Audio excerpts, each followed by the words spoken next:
Donc bonjour tout le monde, je me nomme M. Oubda, je suis professeur au lycée Madina Gasson. Donc, je suis professeur de PC en classe de 3e. Vu la situation du coronavirus, on a initié les cours en ligne pour les élèves pour que les élèves puissent être à jour avant la rentrée. Donc le cours d'aujourd'hui, c'est le travail et puissance mécanique. Donc l'objectif de ce chapitre-là, c'est de donner la relation traduisant la condition d'équilibre d'une poulie fixe, d'une poulie mobile et d'une poulie à deux gauches. Utiliser la relation W égale à F fois N. Utiliser la relation P égale à F fois V. Et puis distinguer le travail nul, le travail moteur et le travail résistant. On va faire un rappel sur la force. On a vu les forces en 4e déjà, on va faire un petit rappel. Donc les forces, qu'est-ce qu'une force? Une force est toute action capable de mettre en mouvement un corps, de modifier le trajet du mouvement d'un corps, de déformer un corps, de maintenir un corps en équilibre. Donc ça c'est les caractéristiques. Comment définir une force? Maintenant la force, qu'est-ce qu'une force maintenant? La force là c'est quoi? La force est toujours représentée par un vecteur.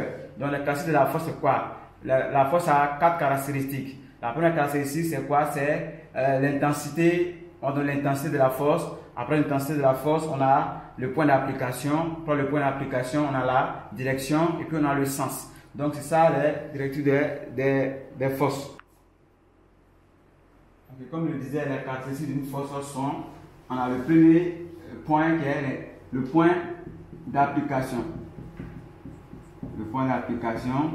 Ensuite, on a la direction. Ensuite, on a le sens. Et enfin, on a l'intensité. Okay. Donc, l'unité légale d'une force est le Newton. Le Newton. Son symbole est grand N. Donc, voici l'unité légale d'une force, là c'est le Newton, le symbole est grand N. Donc, on va faire petit 2, le poids. On va voir les caractéristiques du poids. Donc, petit 2, le poids. On va définir le poids. Qu'est-ce qu'un poids? Le poids d'un corps,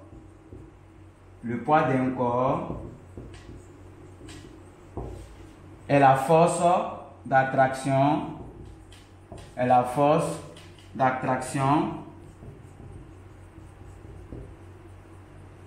que la Terre exerce sur le corps. Donc, on va donner un exemple. Donc, par exemple, si je prends un poids comme ça, il va sur la Terre qui est ici, c'est la Terre. Je mets un fil comme ça. Donc, ici c'est le sol. Il va sur le poids. Donc, on va d'abord trouver le centre de gravité. Sur le centre de gravité, on va prendre le poids. Donc, le poids va venir comme ça. Ça va être vertical. Donc, ainsi comment on prend le poids. Donc, on va donner le caractéristique maintenant du poids. La caractéristique du poids.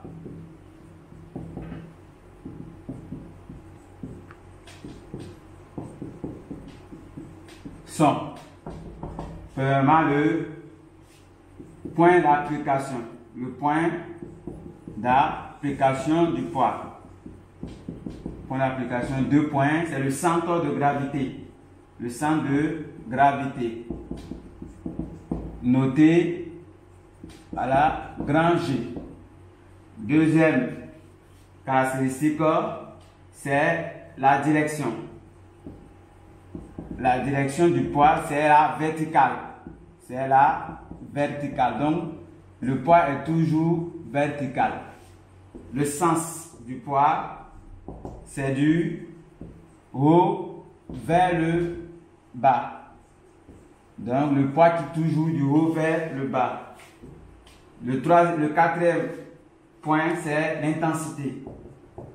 L'intensité du poids. Donc, ici, ce qui est la valeur, c'est la valeur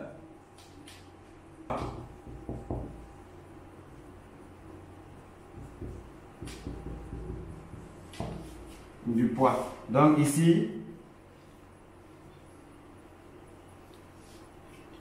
Donc c'est la valeur du vecteur du poids. Donc ici, donc P égale à M fois G. Donc voici la formule du poids. Donc ici, P c'est quoi? C'est le poids, l'exprimer en newton. Et M c'est la masse, l'exprimer en kilogramme. Et G c'est l'intensité de pesanteur. L'intensité de pesanteur. Pesanteur. Lui, il est exprimé en newton par kilogramme. Donc, c'est pourquoi on trouve le poids en newton. Parce que ici, c'est kilogramme, ici, c'est newton par kilogramme. Donc, lorsqu'on fait, on trouve le poids en newton. Les grammes vont partir. Donc, c'est bon? C'est bon?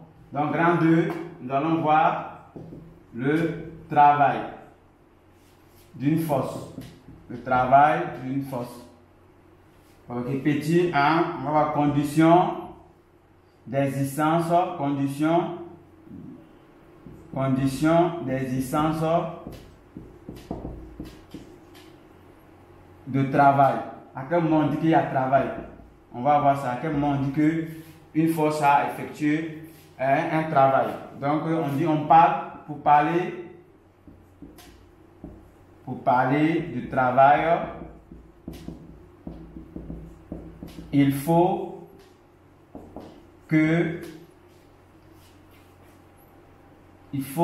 nécessairement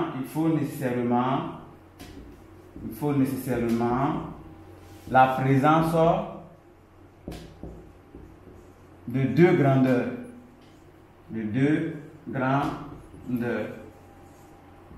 Donc, premier tiré, il faut d'abord la force d'abord. Voilà, quand on parle de travail, il faut que la force existe. Deuxièmement, il faut que le déplacement. Il faut l'existence d'un déplacement. Sans ça, il n'y a pas de travail. Donc, pour qu'il y ait travail, il faut les deux conditions. Il faut la force et le déplacement. Donc, maintenant, on va petit 2, définition. On va définir le travail maintenant. Qu'est-ce qu'un travail? Donc, une force travaille lorsque son point d'application se déplace sur sa droite d'action. Voilà. Donc maintenant, on va voir petit 3, la formule d'un travail d'une force. Donc, le travail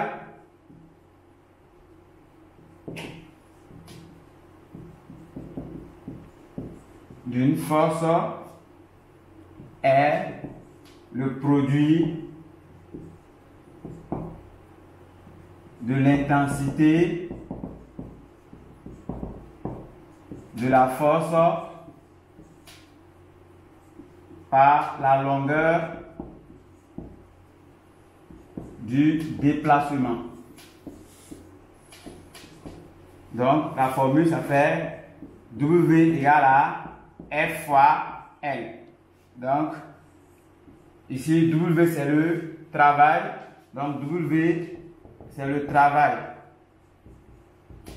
Il est exprimé en quoi? Il est exprimé en joules. F, c'est la force. Il est exprimé en newton. Et L, c'est le déplacement.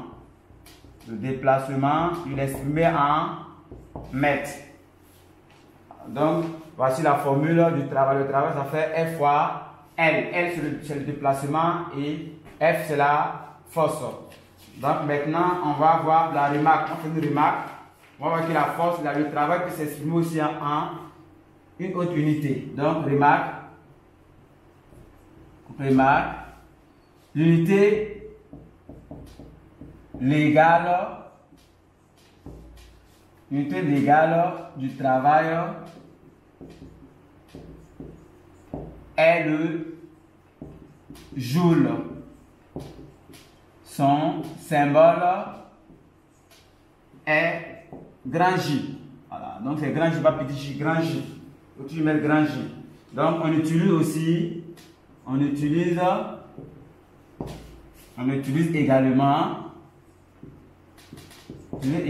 le kilojoule et le mégajoule. Il ne serait pas faux,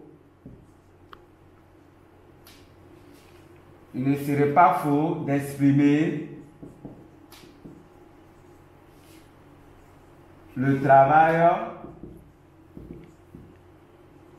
en watts heure ou en kilowatt heure.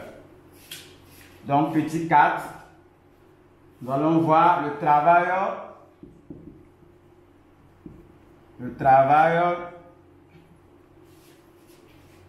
du poids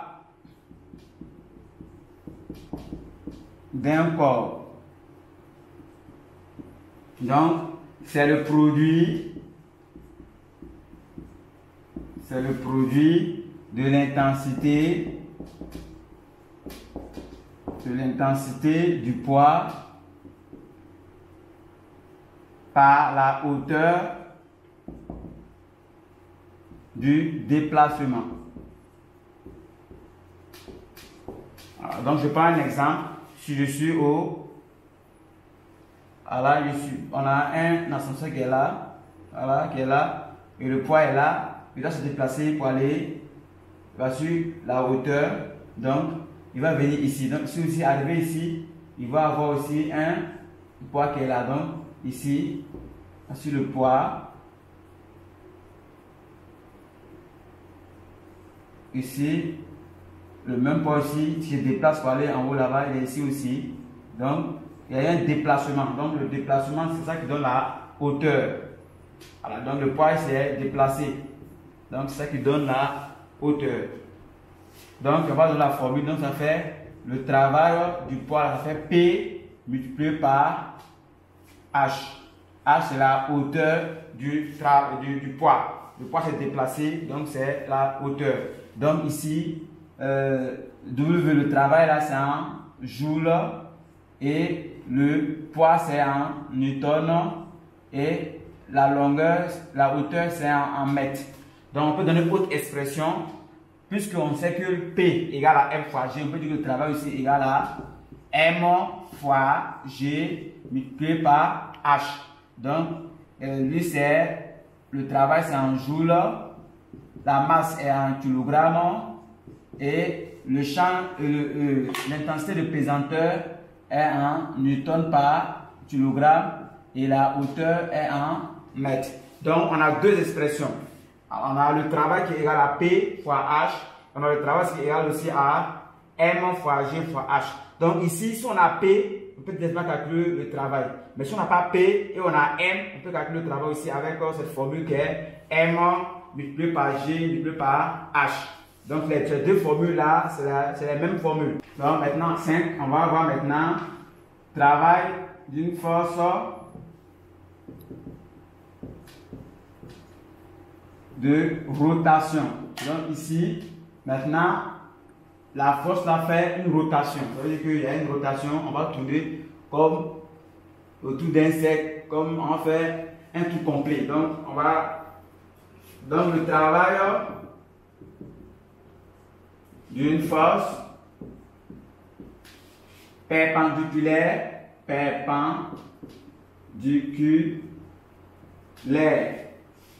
à une manivelle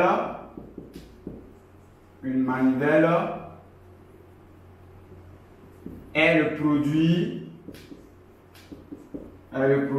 de l'intensité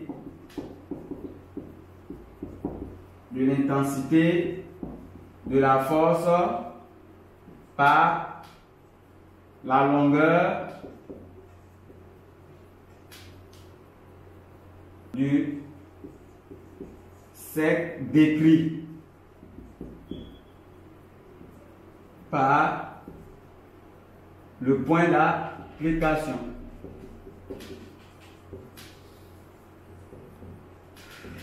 pour l'application de la force. Donc, on va faire un exemple. Donc, on a un cercle qui est là et on a le centre qui est là. On a une force qu'on va appliquer ici, la force F, et la force là va être perpendiculaire à la manivelle. Donc, ici c'est R. Donc, si on veut faire pour un tour complet du cercle, pour un tour complet, on fait un tour complet du cercle, on aura quoi? Travail égal à quoi? 2pi multiplié par F multiplié par R. Donc, si c'est pour, ça c'est pour un tour complet. Pourtant, or aussi, on sait quoi? On sait que ici, on sait que moment égale à F fois R. Donc, on peut écrire encore que travail égale à 2pi fois moment. Voilà. Donc, on peut écrire encore travail égale à 2pi fois moment. Voilà. Parce que moment égale à F fois R. Donc, si on a deux formules, on a travail égale à 2pi multiplié par F fois R, ou travail c'est égal encore à 2pi fois moment, parce que moment égale à F fois R. Un tour maintenant pour N tour. Pour N tour. On n'a pas le nombre de tours. L'autre c'était pour un seul tour. Donc maintenant pour N tour. N tour c'est 5. On dit maintenant le tour par N. Donc N tour, travail égal à N tour, ça fait, on aura finalement ici N multiplié par 2pi multiplié par moment. Donc voilà le travail de N tours. C'est-à-dire qu'on ne connaît pas le nombre de tours. Si c'est 10 tours, du par N égale à 10. Si c'est 2 tours, N égale à 2. Si c'est 1 tour, N égale à 1. Si c'est 5 tours, N égale à 5. Donc le N là, c'est le nombre de tours. Si on dit 10 tours, si je prends N égale à 10, du par 10. Si c'est 20 tours, on prend N égale à 20. Donc, 6 maintenant, travail moteur résistant nul. Donc, on va voir à quel moment le travail est moteur, à quel moment le travail est résistant, à quel moment le travail est nul. Donc, premièrement, d'abord le travail moteur. À quel moment on va dire que le travail est moteur? Donc, un travail est dit moteur. Travail est dit moteur si la force appliquée,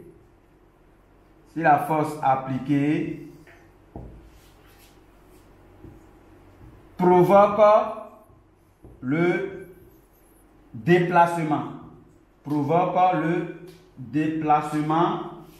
ou aide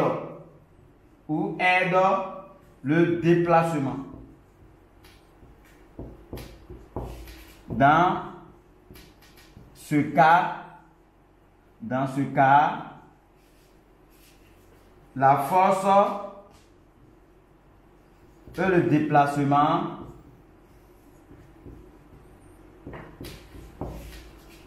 ont même sens.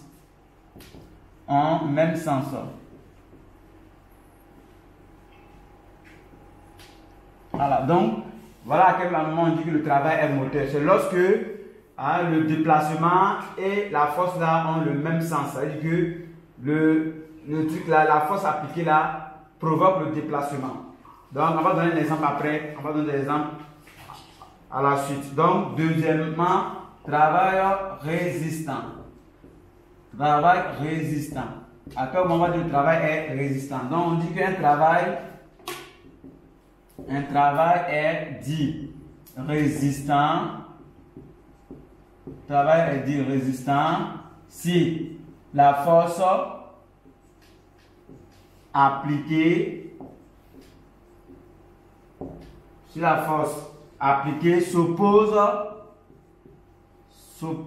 au déplacement. Dans ce cas, la force et le déplacement sont de sens contraire. Sont de sens contraire. Maintenant, le dernier point, c'est le travail nul. À quel moment on dit que le travail est nul? Un travail est dit nul si le point d'application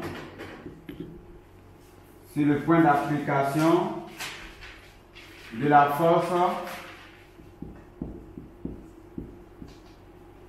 force ne se déplace pas. Ne se déplace pas. Ou la force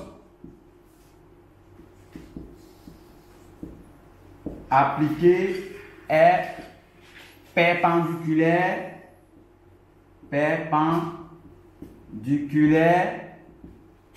au déplacement. Donc, on va donner un exemple. Pour expliquer à quel moment on va donner un exemple. Donc, A et puis B. Donc, le déplacement, c'est là. Le déplacement, donc, déplacement, c'est A, B. Déplacement, c'est A, B. Donc, il y a un solide ici, un solide S qui est posé ici, qui va se déplacer du point A par au point B. Donc, ici, on aura P qui est ici. On aura ici, par exemple, F. Bon, F comme ça qui est ici. Donc, ici, en soulevant, on va soulever. Donc, on va soulever le solide. Donc, en soulevant le solide ou le corps, en soulevant le corps, 2 points. Voilà, on a la force F là. La force F, lui, il va dans le même sens que le déplacement. Donc, lui, le travail est un travail moteur. Donc, F effectue un travail moteur. F effectue un travail moteur parce qu'on veut soulever. Donc, ça veut dire que le déplacement et la force là ont le même sens. Donc, ici, c'est le poids P effectue un travail résistant. Un travail résistant. C'est normal parce que le poids et le déplacement sont de signes contraires, sont opposés. Le déplacement, c'est du bas vers le haut. Pourtant, le poids, c'est du haut vers le bas. Donc, ils sont opposés. Donc, c'est pourquoi le poids effectue un travail résistant. Donc, on va voir maintenant la dernière partie du cours, qui est grand 3, puissance mécanique. Puissance mécanique d'une force. Puissance mécanique d'une force. Donc, petit 1, on va définir d'abord qu'est-ce qu'une puissance. On va définir qu'est-ce qu'une puissance. Donc, on va définir une puissance d'abord. Donc, on va définir une puissance là.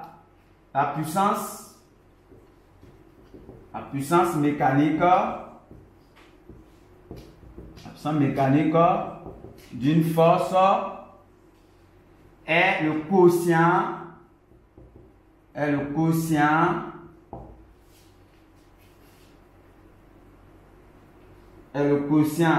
de son travail, W par le temps T mis pour l'accomplir.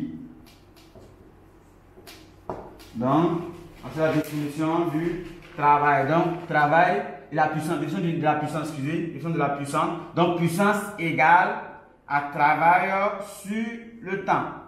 Donc, voici la définition de la puissance. Ici, P, c'est la puissance. W, c'est le travail. T, c'est le temps. C'est le temps. Voilà, donc, on a puissance égale à travail sur le temps. Donc, la puissance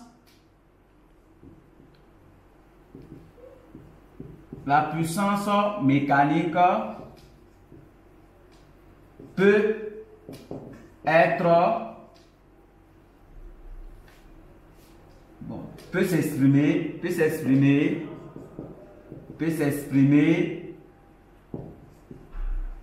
par, donc ici, on a P égale à W sur le temps. Or, le travail égale à F fois L. Donc, on remplace maintenant dans l'expression P égale à F fois L sur T. Donc, égale encore à F multiplié par L sur T. Or, V égale à L sur T. Donc, le travail peut s'exprimer en F multiplié par V. Voici autre expression de la puissance. Donc, la puissance là, ça fait F fois V. Donc, petit 2 maintenant, la puissance d'une force de rotation. Donc, ici, c'est la même chose ici. Donc, on va prendre d'abord pour un tour. P égale à 2pi multiplié par moment sur T. Maintenant, le travail maintenant de N tours. N tours maintenant.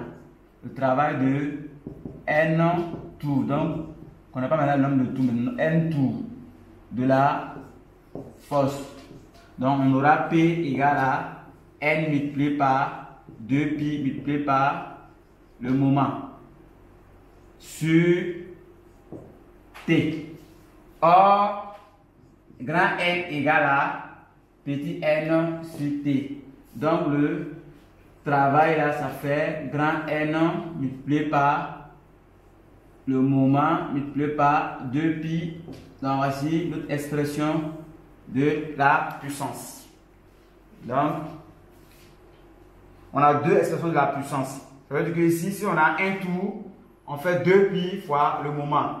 Alors, si on n'a pas le moment aussi, on peut faire 2pi fois F fois L sur T. Maintenant, si on a le nombre de tours, si on a grand N, on fait grand N multiplié par moment multiplié par 2pi. C'est ça d'application. C'est l'application. Donc, on va écrire ici un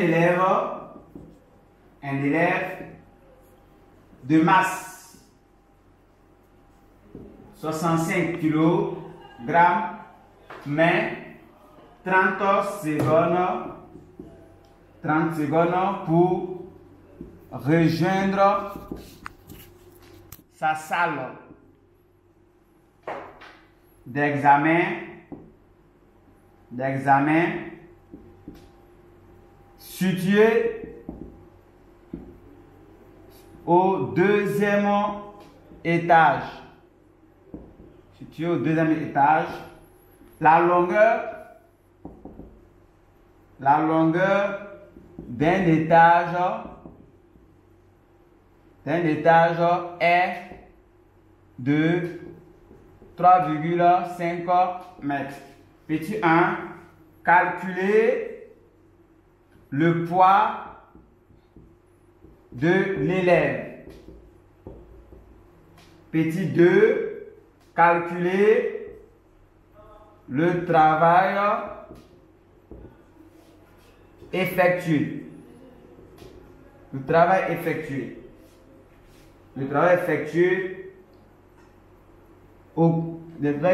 par le poids de l'élève au cours de ce déplacement.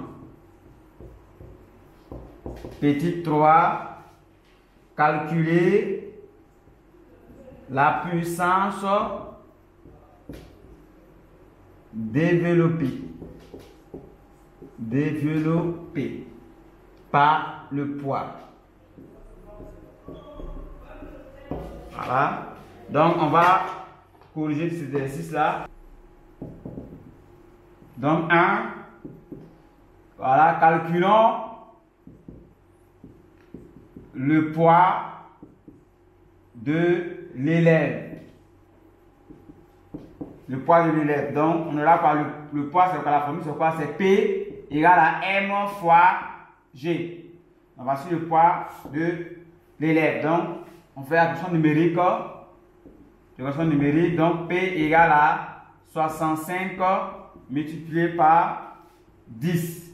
Donc, on aura 650 newtons. Donc, voici le poids. Petit 2, on va calculer le travail. Donc, calculons le travail. Calculons le travail. Le travail du poids. Le travail du poids. Donc, ici, la formule, c'est quoi? On a travail du poids, W égale à P multiplié par la hauteur. Alors, donc, voici la formule qui est là. Maintenant, or ici, l'élève veut aller au deuxième étage. Dans les notions, on a dit que la longueur d'un étage, ça fait 3,5 mètres. Or, pourtant, l'élève veut aller au deuxième étage. Donc, pour trouver la longueur là, on doit prendre 3,5 multiplié par 2. Donc, on va trouver 7 mètres. Donc, la question numérique maintenant.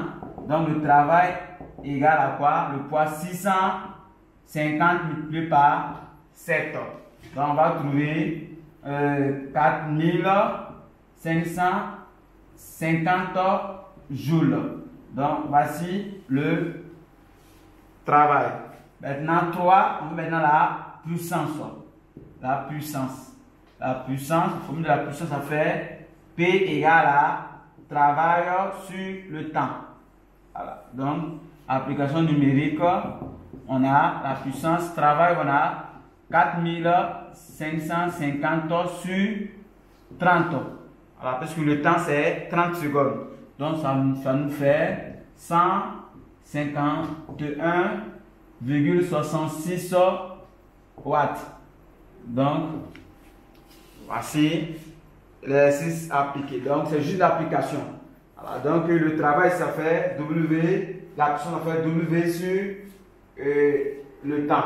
Donc, voici l'application. Vraiment, c'est une application simple. Il suffit de bien bosser le cours et on peut faire l'application simplement. Donc, voici la fin du cours. Donc, je vous remercie.